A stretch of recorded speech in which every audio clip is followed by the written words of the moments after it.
Bossman Show, joined by a friend of the show, Coach Brian Gregory, the South Florida Bulls. Coach, how are things down there in Tampa, man? As I always say, it's hard to have a bad day in Tampa, my man. It's been great. It's been really, really positive move for me and my family, and really feel good about the program that we're building and the steps that we're taking. So things are moving in a positive direction. And, Coach, I want to start you off right there, Coach. I know we talked when we first got the job in South Florida. I just want to ask you, what's been the biggest difference for you in the program and the whole, how you have things running with staff, the program, the administration? What's the biggest difference for you from we talked last when you got hired in 17 to now as you win the CBI title here?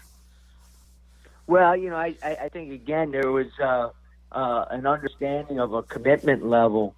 This is a program that had lost 20 or more games in 5 straight years.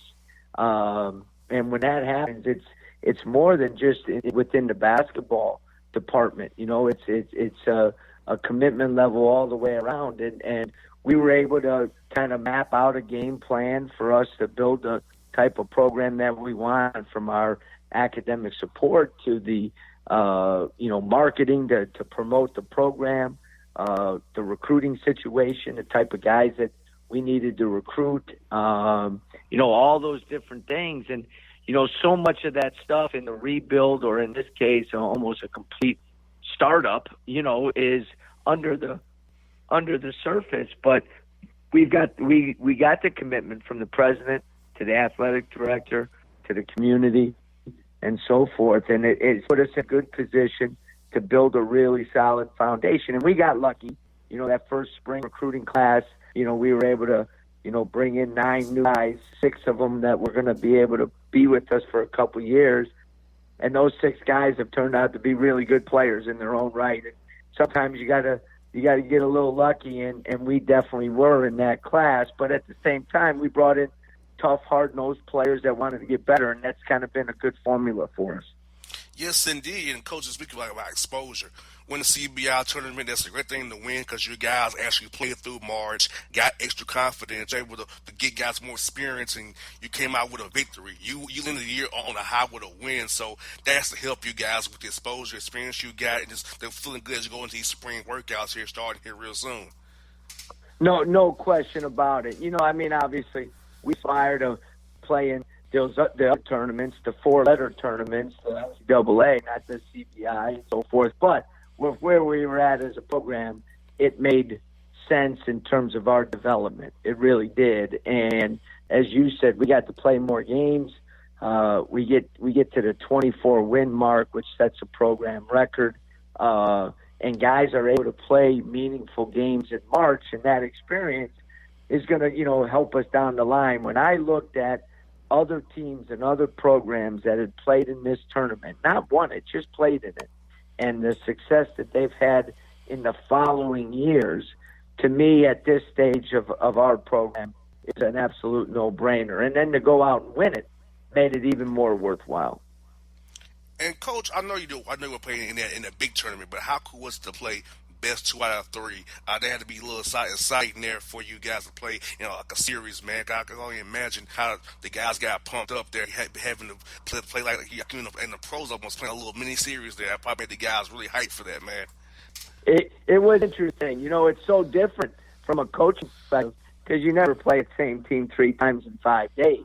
So it was interesting in terms of the adjustments that were made, and to get pretty big adjustments. DePaul went with a really, really big lineup against us, and in game 2 kind of threw us for a loop early in the game by playing a ton of zone, and they're not a zone team. But, it was good. The thing that was interesting is how physical the games got, just because the guys having a great familiarity with each other. And, at one point, the year remember the Big East as DePaul is right now, and a lot of people were talking about it, reminding them of some of the big games from 10 years ago that were super physical. So, it was unique. It kind of adds an own flair to the championship. And for us to go on the road and win it at DePaul was something special for our guys. And coach, prior by game 3, you about knew everybody's calls. You probably know the signals, the calls, or did you go to a dummy call here rather than say 20 for a 2-3 zone? You probably said something else for the 2-3 zone. So how did that part go? Yeah, it was interesting. As their point guard was making a play call, our guys were calling out what play they were running. So it was. We felt going into Game 3 that they were going to continue to play us a lot of zone. So when you played that was our 38th game of the season. When you get to that point, you can make some adjustments on some of your sets. And we altered a couple of our zone offensive quick hitters, and they were successful that game because they weren't called out to play and they were looking for something different. But you do get to a point though where you say, okay, this is what we're good at. This is what we're going to run. Go ahead and try to stop it. And Chicago players who prepared a trophy this year helped you get this 24-win CBI title. For those who may not be familiar with your team, they should, but guys, I am. Share some listeners, guys who really played big roles for you this year. I think that the guys that had unbelievable years for us. Quincy Lebo is a junior for us. He's actually a transfer from Gardner-Webb that made the NCAA tournament this year, and kind of a 6'1" power point guard, but he's the only guard in the country to lead his conference, both assists and steals. He was top 5 in the country in steals. And a matter of fact, even with Taco Fall from Central Florida in our league, LaQuincy was named a defensive player in the American Athletic Conference. David Collins was a team all AAC member. He's from Youngstown, Ohio, sophomore guard. Both him and LaQuincy are, Quincy will be a senior next year, David Jr., and David was the MVP of the CBI. Alexis Yetna is a freshman in Paris, France. He was the freshman of the year in our league. So we had a defensive player of the year and the freshman of the year and then 2 all-league players. All those guys down from that first spring recruit class that we brought in. So, pretty good nucleus. And then one guy that had a tremendous freshman year is Michael Dura. Right, he went to Westlake, won a state championship there. His 7-foot freshman center. He had a tremendous year for us. Started every game. The last 15 games of the season, averaged nearly 10 rebounds a game. He's a guy that, before it's all said and done, and even maybe next year as a sophomore, is a consistent double-double guy. So he made great strides for us this year. It was obviously tremendous on the defense end, but we got our whole nucleus back. We returned 9 out of our top 10 scorers. So we're in a good position to take another jump next year. Yes, indeed. And speaking of that, Coach, your player development program, I know it's starting up here real soon. You got 4 hours now, which is better than when you had 2. So I know you have having 4 hours to get on the court. Right. Work out to the guys. So what's the plan this year with your returning guys to kind of get them more physically, mentally, prepared next year in the AAC? Because the American Conference, man, it's getting better by the day with the coaches you had in the league and then the talent in the league now. Right. And that's, this is, this phase of the year, everything's about player development. Everything's about individual improvement. We won't do enough until we start getting ready to make our international trip at the beginning of August. So now it's getting better at individuals. You meet with the guys, you go over what they want in terms of what they think they need to work on to get better. You combine that with what our goals are for them, and then you kind of put together the individual plan. Because, the one thing is we get to spend that time with them, which is crucial. But to be honest, to get to where you want to get, that's not enough time. They got to spend time on their own. They got to get in the gym on their own. They got to work on their game on their own. But you got to be intentional when it comes to what you want to get done. You can't be haphazard and just go in the gym and do nothing. You got to understand what you need to work on, and every day you got to have the daily habits necessary to get to the point you want to get to. And those daily habits are what drive you. You got that right, Coach. And also, Coach, with the league getting better, like we saw Houston play Kentucky very well. You see, but still, Mick Cronin did a great job. Now he's left, probably to hire John Brennan to take his place. So you also got Ron Hunter, a friend of you and ours, at Tulane now. So yeah. the coaches in the league is one thing. The talent you're going to bring into the league is going to get better and better and better. So I have these guys because you look at the league, how the league is getting growing is basketball league. Postseason-wise, how good the teams play postseason-wise. So you're against a great team every night. Talked about in this league. That's the thing, you said it best. If you look at every program, every school in our league, they've kind of built their national brand on the shoulders of the basketball program. You look at Memphis, Houston, South Florida, UConn, Wichita State, Cincinnati. Not saying that their football programs aren't good, but when you think of Houston, you think of Five Slam and Jammer. When you think of UConn, you think of the national championships. When you think of, you go down the list, SMU, Central Florida, all those different things. They've all got Beta Temple, all on, on men's basketball or the basketball programs. And so we do have a great basketball conference. 4 teams in the NCAA tournament this year. We will become a league that has, gets 5 or 6 bids. Like here on the verge with about 3 weeks left in the year. If we could have finished a little sooner, we would have been in conversation. So it's that type of league. As you said, great players. I'm going to do an unbelievable job to Lane. You're just a tremendous hire. We know Penny is going to do a great job at Memphis. You go down the list, and you got some guys that have had great success either where they're at or at other places as coaches. And it's a great conference to recruit to because it is truly like an American conference, meaning we go from all the way up to UConn, down to Tampa, all the way out to Wichita, Tulsa, and then down into Texas. So there's a lot of space in between for us to recruit and to. the advantage that you, Johnny, and Ron have is you all know that Georgia here in Atlanta is a great background for great talent, diamond rough talent that may get overlooked by Georgia and Tech even to a degree, or Alabama, Auburn. That you can still get those guys and say, hey, we're a great conference ourselves. So you can still play and get your name out there. Yeah. I mean, you look at it, like I said, we have Michael Dorr from the Atlanta area. He started every game for us as a freshman. We have Jameer Chaplin coming in, who I think was, one of the best, if not, just had a tremendous senior year, one of the best players in the state, won a state championship as a junior, lost it as a senior. Comes from a winning program at Meadow Creek. Just an unbelievable player. Fits exactly how we're going to play. He's going to have a great career here.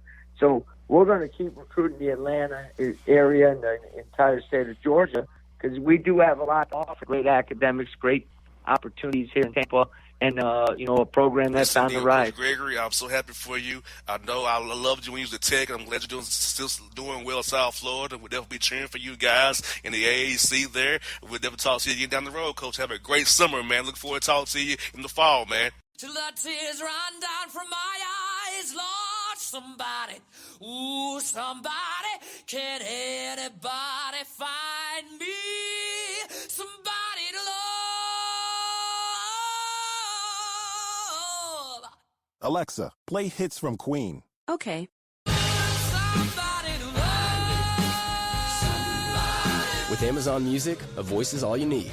Get tens of millions of songs. Download the Amazon Music app today. All right, folks, back enjoy the Bossman show. We have a former Atlanta Hawk here with us. He's now the coach of Vanderbilt. The Commodores up in Nashville. Coach Jerry Stackhouse. Stack, how you doing, man? Man, I'm doing great, man. Just, obviously, last few days, man. Things kind of finally settle in a little bit now, but it's great, man. Really excited to be here in Nashville and be a part of the Vanderbilt, Commodores. Hey, Stack, what did it mean to you to have Malcolm Turner come to you, man, and want you to lead his program? He knew you from your time with the Raptors 905 in the G League. He knew what you was all about, and him to come tab you to be the man lead the program going forward, his first big hire. How does it make you feel? How does it feel like the Vanderbilt administration believing in you and Malcolm as well? Man, I'm really just appreciative of it, man. Malcolm's a smart, really smart guy. Man, I had the opportunity to earn a lot of respect for him and how he was able to grow the G League and, and do different things whenever, we raised issues that, were important to us. He was always there to address them and make things right for us. And, so then when he, reached out to me about this job, man, it's like, obviously I felt like I was on a trajectory to get an NBA job, but with, him, they really sought after him to come and be the face of this whole institution as far as the athletics department.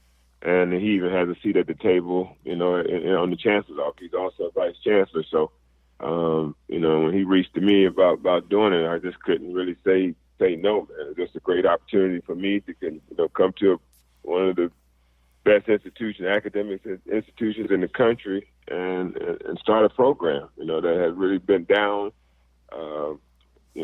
Obviously had a bad year last year, and now I have an opportunity to come in and build something that could last for a long time. So I'm excited about that. And Stack, you were probably the best conference for basketball for his coaches' names right now for all the guys you got in the league now. We've now adding Muss, got Nate Oates down there, add yourself, man. All got Coach Cali, Kentucky, Bruce Pearl made it to the Final Four, man. The SEC has a lot of great coaches and a lot of great teams going to be good, competing, eating each other up next year. I see already. Yeah, man, it was a lot of movement this year, and but it's just we're ready to just kind of go and compete, man. No, let it all hang out. Great coaches, great league, high level players. Bruce Pearl was able to get a team to a Final Four this year, so we definitely got our work cut out for us. But we're going to approach it the same way we did 905, and try to build a culture, and then the winning and kind of take care of yourself from there. You kind of led me to my next point here, Stack, is the fact that you showed you can develop players. You coach in the developmental league, the G League. In college, now you're developing young men who want to probably play in the NBA, overseas, max them out for what they're going to be. So I feel like you've showed it already as a head coach. You can coach at a developmental level and develop guys, make them play well, embody your system, and play the right way, and win. Coaching in your way. Yeah, I mean, I think that's it, man. Just understanding that it's a process, Even with those teams, like we had a good team that first year. We got off to a pretty good start, but the second year that wasn't the case. We had 15 totally new pieces. We started out 4-10, and just had to work our way into becoming a good team. But we were consistent with our message, consistent with our approach, and like I said, that's the way we're going to approach this is the same way, man. Knowing that it's but I met with our guys today for the first time individually. We met together as a group, but I mean, it's a talent, man. And these guys are excited, so I'm really, really happy to be able to coach them and figure out what we can do. I mean, obviously there's, it's a lot. Only can go up from how they had finished last year, but I don't think their spirit is broken, and feel like we can really accomplish something. Can have an uptick this year. That's what I didn't notice about their group last year, Stack, was that they were still close together. They never gave up on each other. They was going through a hard time, but you saw on the bench those guys still clicked to each other. You can feel their energy for one another, how they loved each other still, through that adversity and that hard time. So for you coming in now, being able to come here in this spring, get those guys, give them that little boost of energy, show them what you're about, and they probably know who you are because of your name. If they're basketball, they know who you are. So I think that helps as well because they know you've been successful in the NBA as a player, maybe successful as a coach, and now you're their coach, can help them reach heights they want to reach now. Yeah, I mean, it's a lot of high character guys. I mean, obviously, we're in Vanderbilt, so it's a lot of smart kids too. You got that right. I just think that the fact that they're high character guys, they really they didn't get down on themselves and still try to find a way to compete. And it's just about bringing a little more structure, a little more detail to how we do things. And I think you can tell the excitement just listening to that, not to take anything away from Bryce Drew, by all accounts, has great success at his stop at Valparaiso as a coach. But it's just we're going to have a little different approach, and hopefully that that fits what we need to do and where we want to go. And Stack, I think it's good you got this job early because you can implement your system now, and you get 4 hours work with them on the court before they go out of here for the summertime and come back with you guys. So I feel like that getting this job early helps you set the tone for the spring and summer and fall. Yeah, man, it's kind of still, finalizing my staff. I mean, I got, my staff together, but now it's just kind of the processes that you have to go through as far as going through HR and, find the contracts and doing all those things. So, but hopefully that turns over pretty fast so we can get in the gym. These guys are rearing to go. A lot of them are working out on their own in the gym. I was able to get a little break from doing a bunch of interviews and other things like that just to get on the court with Aaron Naismith yesterday, man. And just, man, that kid going to be a stud, man. He's going to be an absolute stud, So, I mean, like when you got an opportunity to see some of the talent there that we know that we can get it done. He could be an all-league type performer in the SEC. So I'm just happy to get going, happy to get my coaches in place and start working with these guys, get all my ancillary staff in place to where we can really start building and doing the things that we need to be successful. Because recruiting stack, are you going to try to be? I know the Vanderbilt standard is kind of higher than most schools, SEC and in the South in the country. So, what guys are you trying to target? We probably target those high school seniors and maybe international guys or a JUCO guy that fits the Vanderbilt mold. What are you going to be looking for in the recruiting game here going forward? No, I mean, I think it's obviously some transfers and that could play a role into being a part of what we're doing, but we're going to try to build. Like I said, we got some pieces in place that are young that I feel that we could grow with, and give ourselves a chance to I think the model for us is almost like a Virginia model, where we got those guys that hang around for a few years and be able to be good in 3 or 4 years, and that way it don't put so much pressure on our younger guys that are coming in. They can kind of learn the way and how we do things, and not a whole lot of pressure on them to perform right away. So that's the way we're looking at it. Like I said, there's not a ton of pressure right now, but me, what I'm saying, I want to win. I don't want to use that as an excuse to not come out and have a successful year. I want us to come out with the mindset that let's do something special, and that's how we're going to approach it from day one.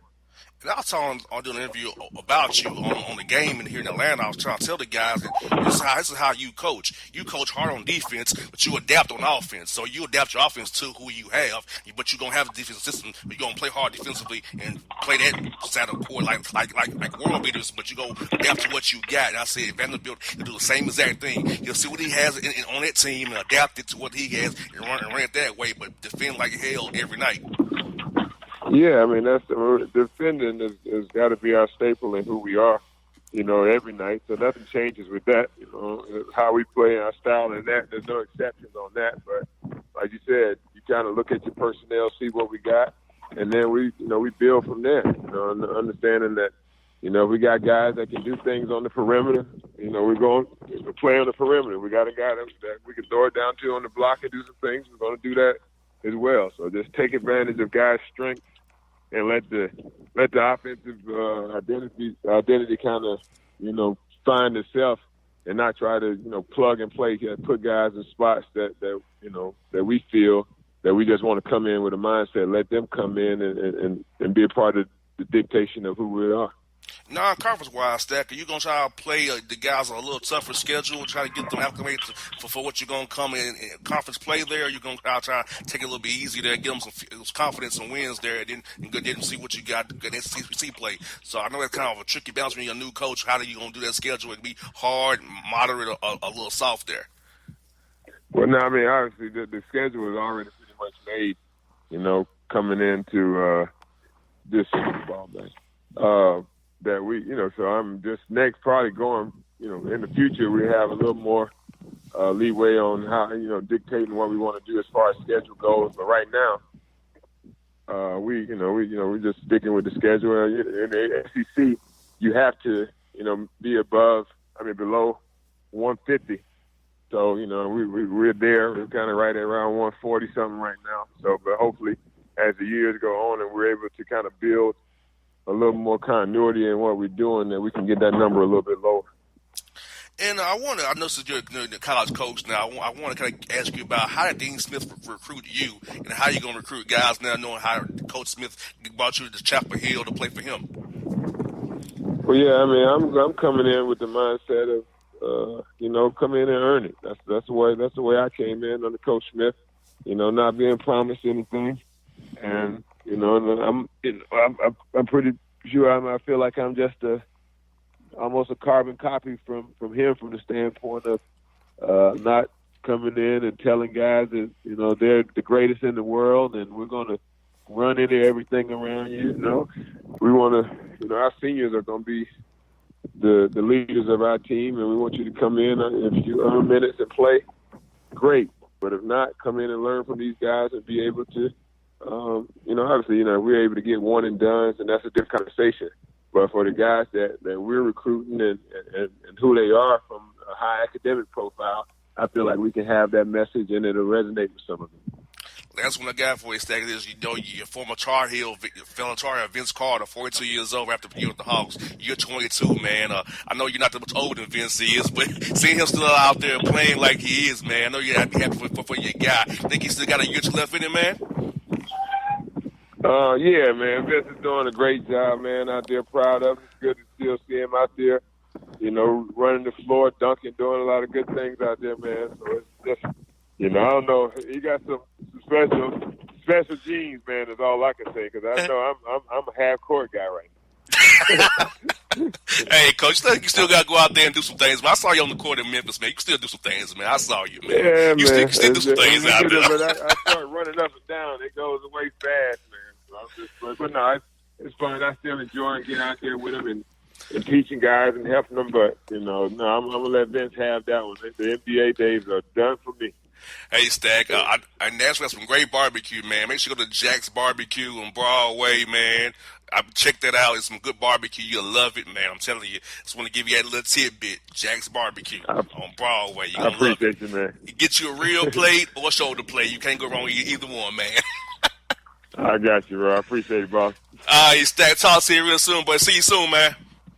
Okay, brother. Bye. No doubt. There's Jerry Stackhouse on the Bossman. It's maybe the night that my dreams might let me know. All the stars are closer. All the stars are closer. Tell me what you gonna do to me. Confrontation ain't nothing new to me.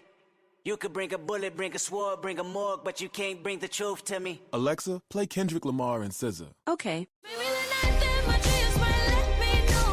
All the stars are closer. With Amazon Music, a voice is all you need. Get tens of millions of songs. Download the Amazon Music app today. All right, folks, in the Journal of the Bossman show, we're joined by Adam Nelson of HoopDirt.com, a site I go to every day. The dirt in college basketball, every level. Adam, what's good with you, man?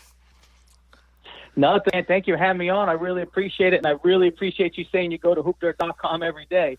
It's a busy time of year for us, and we love having people clicking around the website, love hearing that people are going to it. And I also appreciate you say we covered at all levels.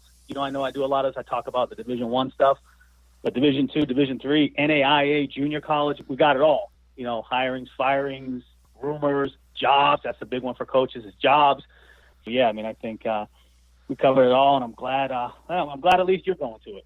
Yes, indeed, man. Hey, because, I know a lot of guys in the business, so I kind of keep an eye on what's going on with different guys I know around the business. And I see you post something like, I know that guy. I know that guy. Cabrera, I know the guy. Travis Williams, I know the guy. That's a lot of guys you post about people I talk to and text with on a regular basis. I'm like, man, the dirt's out there on you, brother. What's going on? Talk to me. I hear you. So I use your site to get guys to talk to me off the record. So just don't think.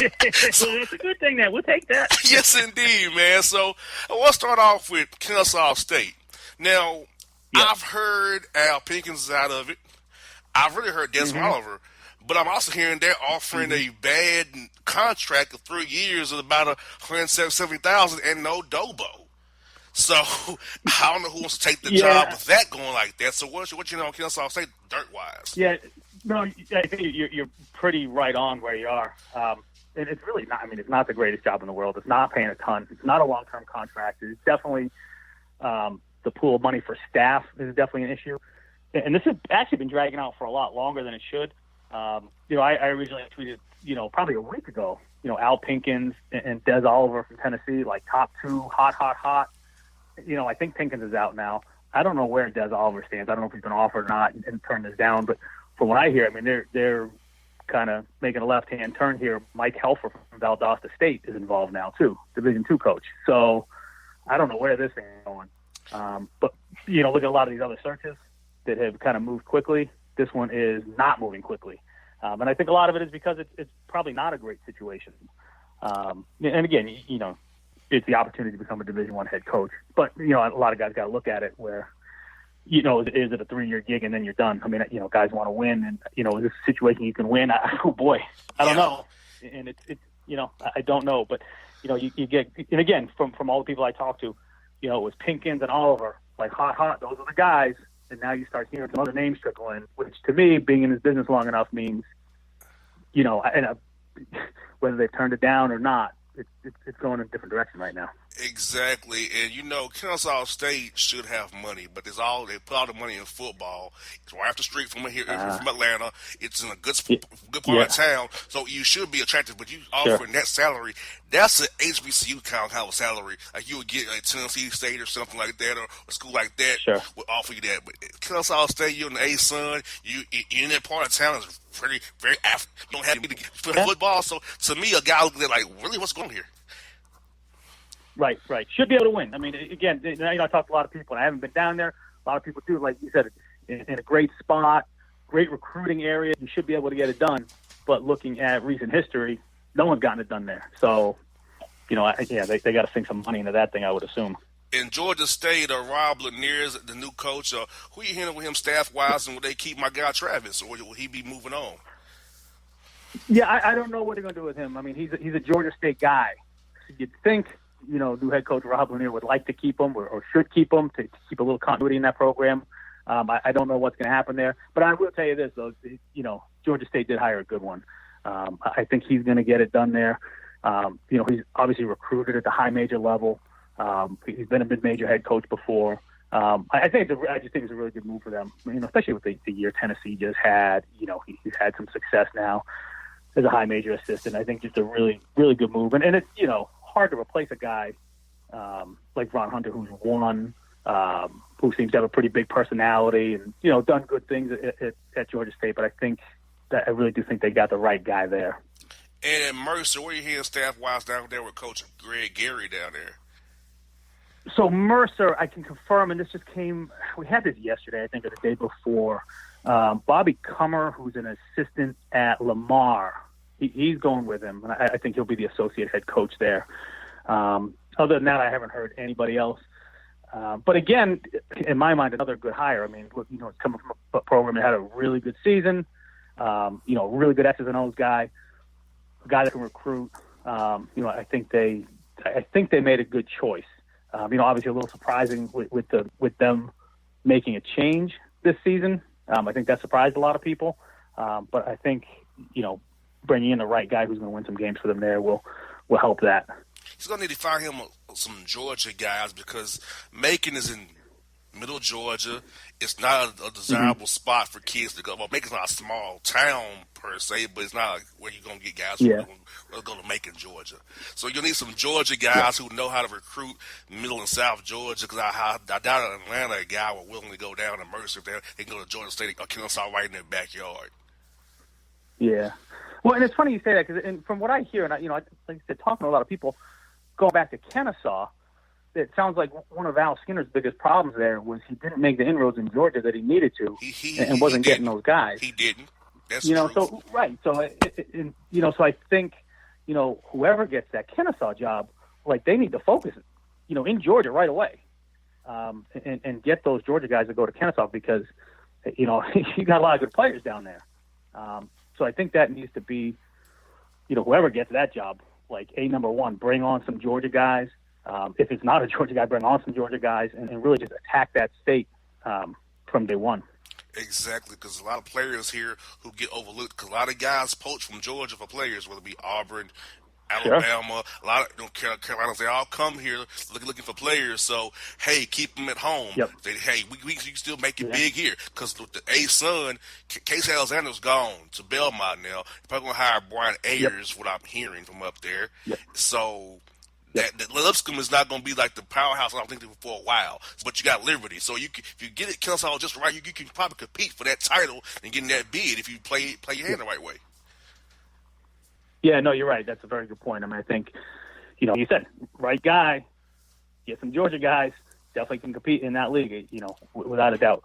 Now, what's up with this UCLA, man? That was just a train wreck after that search. I mean, you're going after guys you can't get, two guys you use to make more money, and you end up with Mick Cronin, who feels like, dang, you ain't coming back to me, but he wanted to get the glamour of being the UCLA coach. He's a California guy, but, man, I mean, Dan Guerrero, know your lane, my man. Yeah, that was a tough one. I mean, they fired Steve Halford on December 31st. They had a long time, and it seemed like they had no clear plan. I mean, they chased some big names. They chased Calipari. They chased, Jamie Dixon. They chased Rick Barnes, and all publicly, like way too publicly. And then to settle, and settle's a bad word because Mick Cronin's a good coach, but I guess if you're UCLA, you are settling. I don't know. But to settle for your fourth or fifth choice, depending on who you talk to, that's a tough one. I mean, hopefully they learn something from that search. Maybe not. It does sound like, the administration at UCLA has learned a little bit about what they need, in Mick Cronin's new contract. He does have a larger salary pool for his assistants. They are guaranteed charter flights for every away game, which is amazing that they didn't have that before. So I think they're trying to upgrade that thing a little bit. But what just a disaster of a search, and what just a, kind of black eye for the program. I've talked to a lot of guys about this, and a lot of guys on the radio. People are saying, they kind of compare UCLA to like the old college basketball, like the 70s of college basketball. And that's where UCLA is. They're no longer current and modern and relevant. So I think that's definitely an issue and an image thing they got to fix. And whether Mick Cronin can do that or not, I don't know. Again, Mick Cronin's won. Hey, he was at Cincinnati 13 years. He won a ton, went to 9 straight NCAA tournaments. Great. I mean, is he a flashy LA guy? Probably not, but we'll see how this one works out. Now, Cincinnati should hire John Brady right across the river and just hire him and get it over with. But they're dragging their feet. Frank Martin, I think his buyout caused him not to go. But I just think you should hire John Brady right across the river. Done a good job in Northern Kentucky. He knows the area. You keep the train rolling if you hire the guy. Mm-hmm. Yeah, you're right. And it's funny. So, and a lot of these schools are kind of they do this, and St. John's is doing or did the same thing a little bit here, where the logical choice is right there, but they kick the tires on some bigger names. Cincinnati kicked the tires on Frank Martin. It's not going to work out. He's not going to Cincinnati. But John Brannon's right there, 8 miles away, right across the river. Like you said, I mean that's the guy you need to hire. He'll get it done. And the same thing, St. John's is doing the same thing, where that Chris Mullen thing, that was a disaster. Didn't work out for him at St. John's. They talk about, Bobby Hurley, the AD's coming from Duke, and Bobby Hurley, Bobby Hurley's not going. But they got a guy, Tim Cluis, who's the head coach at Iona, right in their backyard, who's done amazing things at Iona, won everywhere he's been. I mean, that's a guy that they should hire, like, right now to get that thing rolling, But a lot of these schools, a lot of these ADs are enamored by the name, a Bobby Hurley or Frank Martin or, in a Vanderbilt, a Jerry Stackhouse. When that's not necessarily, the best choice when you look at a basketball guy who's going to win games for you. Exactly. And this is a personal one I want to talk about. It's Cliff Reed at UMES. They say him as the interim coach still on their website, but is he in the mix, or is he's a placeholder? So, no, this is actually an interesting story where originally, I thought he was not going to be in the mix. They did not have a great season. But from what I've heard now, he is in the mix, and he actually may be the leader there. There's a bunch of other mid-major assistants that have interviewed. But from what I heard, I've got some really good sources here that said a lot of those guys' interviews were really short. I mean, you're talking about Division I, head coach. Guys were going in there for like 3 hours and done. But Reed had a little bit of longer thing, and I think, again, according to the people I talked to, he actually may be the leader there, may be able to retain that job. So that's an interesting one. I hope he does, because he's a good guy. Thrown in a little bit of a tough situation, but I think you give him some time and he'll be okay. Yeah, because I'll text him and he won't give me a real answer. So, yeah. Well, I'll give you an answer. Yeah, I've supported you for years, Coach. Can I get a real answer? Come on, dude. Yeah. And now this is one that kind of showed me, like, if you remember what Heath Shorey did at UC Martin, left Martin become assistant at NC State under Mark Gottfried. You got Doc Sandler doing the same thing at Southern Miss. So which tells me that must not be a great job for him to do that, to go to Nebraska with Hoiberg to get more money probably, but it just says what he feels about the job. Yeah, you're right. That one surprised me a lot. But you're right. I do think he's probably going to make more money in Nebraska. But if you look at what he's done at Southern Miss, I mean, this was his best season. They've gotten better since he's been there. Is he going to try to parlay that into something better? Maybe. I don't know. But, he's getting, no disrespect to Doc Sandler, he's getting older. He's in a pretty good situation at Southern Miss. If you think about it, pretty good mid-majors. You just won 20 games. Why not stick it out? But now he's going to, get back to the rat race at Nebraska as an assistant. That's it's an interesting move. again, I'm assuming he's going to use it to get something better. Maybe something was not right for him at Southern Miss, but really just a curious move. I don't understand that one a ton. Yeah, like for me, Adam, it's like for me going from a host to a co-host. I couldn't do that. Even to give me more money, I like to have my own show, do my own thing. Well, I don't say. I don't want to be answering anybody, get advice or suggestions. I want to make the decision, not a suggestion, Yeah. Oh, I hear you. You're right, and it doesn't matter, right? It doesn't matter what level you are. Listen, and I spent 20 plus years as a college basketball coach. Right, I was a Division I assistant for a long time, and small college Division III head coach. And I had the opportunity a couple of times when I was a Division III head coach to go back and be an assistant at the Division I level. And even doing that, I've been the boss for so long. Even at the Division III level, I don't want to go work for somebody now. So yeah, I mean, it's definitely an odd, and again, especially at his age and. Who knows? I mean, Fred Hoiberg brought in a great staff there with Armin Gates and Bobby Lutz and Doc Sadler, and I think they'll do a really good job. So he's in a good situation where they're going to win some games, but definitely an odd situation. And were you shocked that Musselman went from Nevada to Arkansas and got offered going to Nevada to take his? Because I swore my man Russ Turner was going to get that job. I text him congrats on the job. He's like. He didn't really answer me back, but I'm like, something must happened last minute. But I heard he was going there, so I'm like, okay. So what happened? I had a whole triangle there. I think with Eric Musselman, like he's done a phenomenal job at Nevada, and I think it's one of those things that time has come for him to make a move. And to be honest, the money at Arkansas is crazy. I mean, he's making a ton. And same thing with Arkansas. Like I think they struck out on a couple guys. So I think he was kind of in that next group. I mean, I think Arkansas would have wanted Kelvin Sampson. The AD at Arkansas hired him at Houston. But I really, really think that's a good hire for them. He is, he's an energy guy. He's going to bring life to that program. And I think he'll get it done in the SEC. And it's, you talk to everybody talks to about Eric Musselman. They just say, he's a basketball genius. I mean, he grew up around this game. He knows his X's and O's, but he also knows the other stuff. He knows how to relate to players. He knows how to recruit players. He knows how to, he knows how to rally a fan base. So I think that's, in my opinion, that's a perfect match, him going to Arkansas, because I think he can really rejuvenate that program. Yes, indeed. Well, hey, Adam, this has been great to have you on the show. We're going to do this again real soon, man. The coaching carousel is in full effect, man. Like I said, all these coaches, I know them. I text with them. It's like, it's funny when I read your site, and I'm like, yo, what's good? Yeah. I love doing that, too. Like, man, look, something's going on. It's on Hoop Dirt, so talk to me. I'm not going to tell nobody. Just tell me. It's all good. Yes, indeed, man. Hey, Alex says, have a great time, man. I'll talk to you down the road, buddy. It was great time having the show again. It was fun. We'll do this again real soon, man. Yeah, absolutely, man. I appreciate you having me on, and anytime you want to talk college basketball coaching changes, let me know. Love to talk to you, and feel free to text me anytime, too. I'll give you some inside information. Will do, man. Thanks so much, Adam. All right, be good. I'll talk to you. All right, folks. It's Adam Nelson of HoopDirt.com. Check it out every day like I do. Hit the dirt from college basketball on every level. You hear me?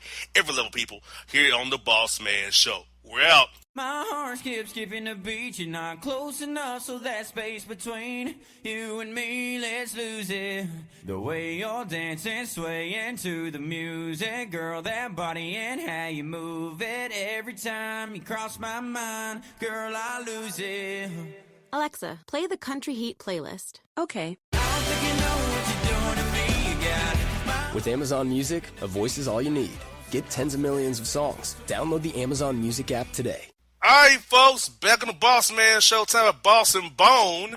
Now, Bone is back, even though a certain coach told me that he got him fired again.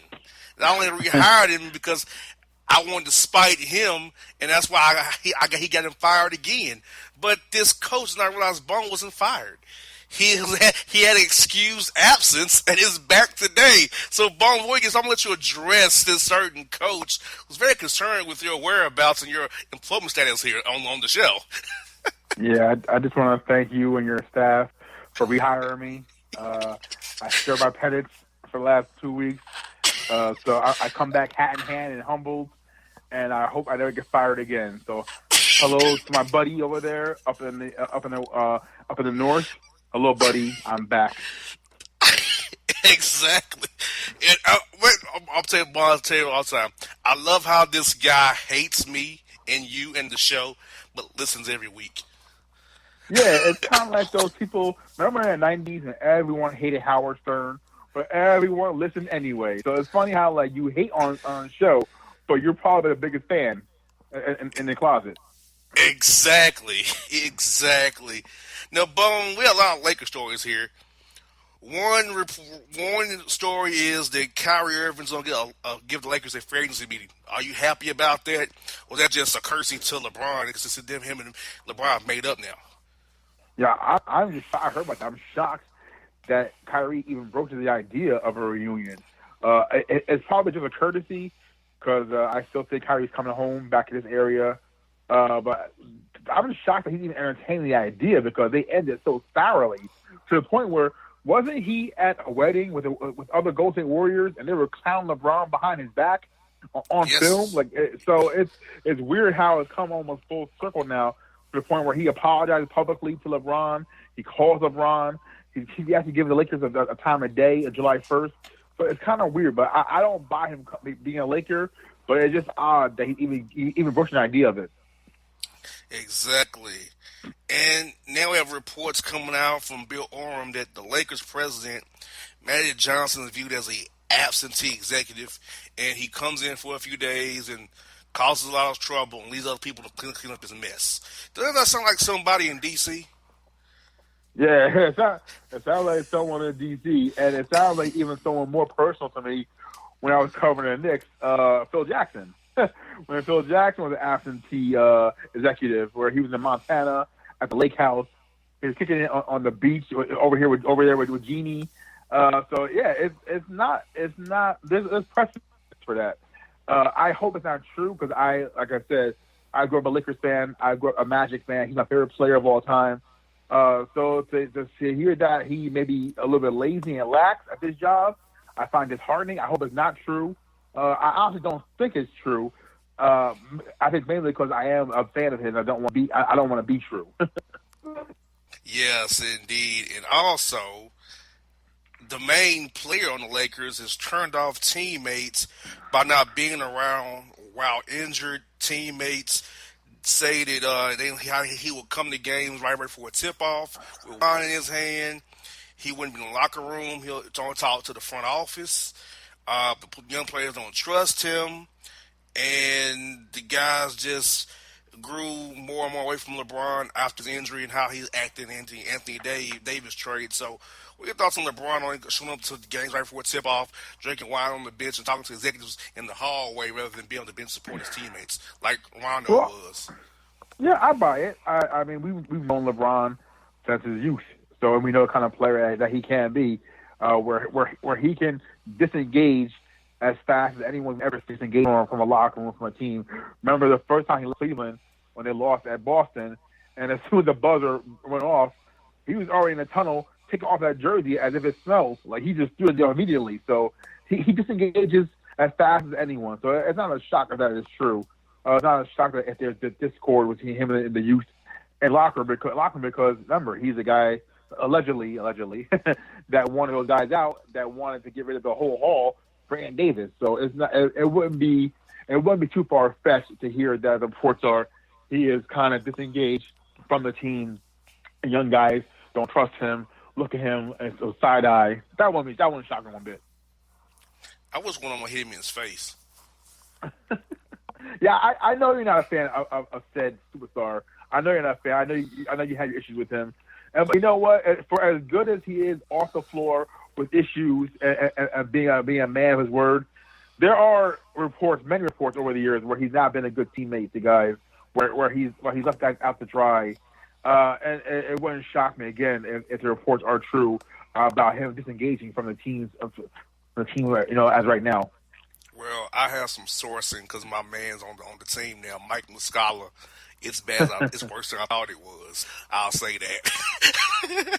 Shout out to my man Moose. I tell you what, with that whole thing, honestly, both of those guys might not be back next year anyway. So they might finally just clear the slate and get LeBron what he wants. So if those guys look at him side eye and they don't trust him, they might be gone anyway by this summer. So I mean, it's going to be interesting to see July 1st what happens. Is Magic going to be at the doorstep? A lot of guys, as he was at 12:01, and with LeBron. So what happens? Yes, indeed. And last story I have for you, Bones, is the report is out of again that Magic Johnson, Luke Walton haven't spoken in weeks, which cannot bode well for Luke Walton's future after this season ends this week. I buy that. That's one rumor that I can't either confirm or deny, but I would buy that. Everything I got, man. And think about it. Luke's been on borrowed time since the very first time that Magic scolded him as a little kid in the office and just berated him and talked down to Luke. I mean, you almost saw writing on the wall then. And now with the year they had and with LeBron being allegedly being unhappy with the coaching style, I buy it. It's not hard to buy at all. And now we're going to turn to patheticness of our race. Me and you as men of color. I pulled up to a quick trip here in Georgia, and there was a brother, only in skin only, who was driving a Sierra pickup truck with the rebel flag in the bed just flying away, and thinks that was okay in the city of Atlanta. Like, do you know what that flag stands for? Do you know what's at Stone Mountain, about 20 minutes east of town? Well, you know what the war battles came, the Battle of Atlanta, where they got destroyed by Sherman's march to Savannah? You know anything about that history, sir? And you pull into a quick trip with that flag in the back of your truck bed, and we got even the white folk looking at him like he crazy. Yeah, I tell you what, that when I saw the picture you sent, it was disgusting. Just the fact that just the sheer ignorance of the young brother, it's disheartening. I told you before the show started, it's just disheartening. It's not even funny. It's just sad and brings a little bit of anger to you. Actually, not a little bit, a lot of anger it brings up. So I don't get where he was coming from. You know, the one thing, I don't like them skinheads, but I tell you what, those guys are not going around wearing a Black Lives Matter stuff. you know what I'm saying? Those guys aren't crossing the stream. They stay true to themselves as exactly. Racists. So what is this brother doing, having that flag of disgust waving so boldly and proud from his truck? I don't know who hurt him. Maybe he dated a sister that was just a little too strong for him, and now he's retaliating against life. Well, I don't know what his deal is, and I don't want to know what his deal is, because to me, he's no brother of mine. And he was playing Nickelback. Well, see, that might be the biggest offense of all, if you ask people out there. The fact he's playing Chad Kroger, but but this guy, come on, man! Is it a Donkey of the Week award? If Charlamagne can please holler at us, Charlamagne, sign this dude and make it a Donkey of the Week, please. Please, yes, please. And Bone, you sent me a Florida man story, which I found very interesting. That a Florida man was found dead, with 29 other corpses, 2 tons of cocaine, and a fully automatic AR-15. So he had a cult. Of a cocaine cult or something, and took them all out. I mean, that's so Florida right there. That was, and you were the first person, no lie, hand to God, you were the first person I thought of when I saw that headline. I'm like, this has got to be discussed. I mean, this guy was a little Scarface. He watched Scarface probably a little too many times over his lifetime, where to get the idea that to form this, you say, maybe a cult, to form this cult, and to have his life go out in a blaze of glory as in the movie. I know somebody's funeral home was very happy. A lot of business. A lot of business. Because, to be a funeral director, you have to be a weird person because you cheer for death. Yeah. Yeah.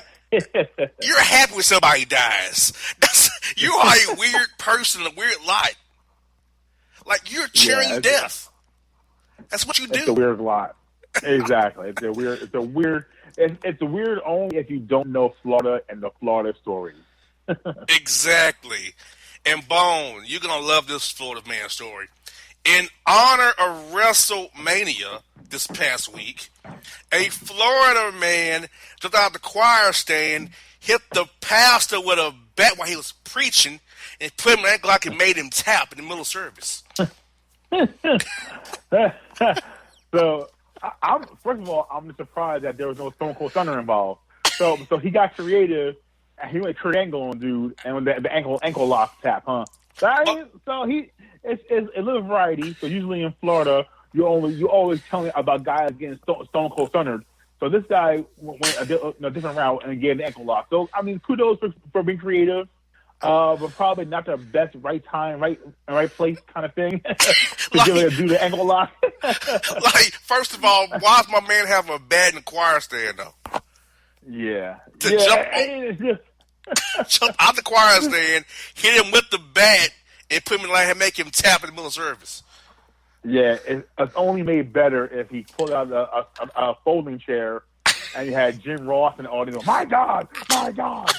We in church. He did it in church. He was doing it in church.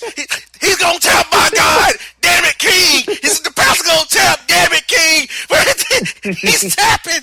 He submitted. Like, dude, really? That's the only way it be made better. Yeah, and Jim Ross was there, and there's a metal chair, folding chair in the area. But I tell you, I like creativity. I mean, instead of going stunner, he went with the ankle lock. So I mean, next going to see probably a Cobra Clutch. Or the RKO. I would pay to see an RKO in church. I think I would. I just want to know what man did. So I'm going to do is stay in the middle of in church. Now I'm going to bring my bat. Like, I wonder what the other choir members thought when he had a bat in the choir stand. Yeah, like I said, it's creative. It's lunatic, but it's creative.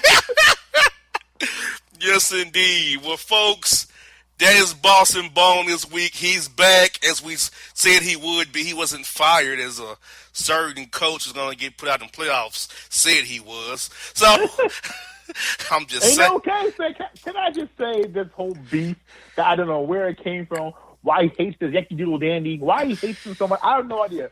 Because if I had a vote for Coach of the Year, I probably would vote for this guy. He's coaching probably my favorite player in the league. And he's coaching a guy that I cover with the Nets and Brook Lopez, who I really love in New Jersey here. So I don't know what's beef. To me, it's comical because I'm always on dude's mind. Maybe prepare for the playoffs in the first round before worrying about me. I think you're guilty by association, Bone. You're guilty by association. The guy hates me. So you're guilty by association. Yeah, I get that. I hate you. So it's like a proxy. It's by association. I get it. It's my proxy. Like, look here. He talks to him, obviously. He must hate me, too. You know?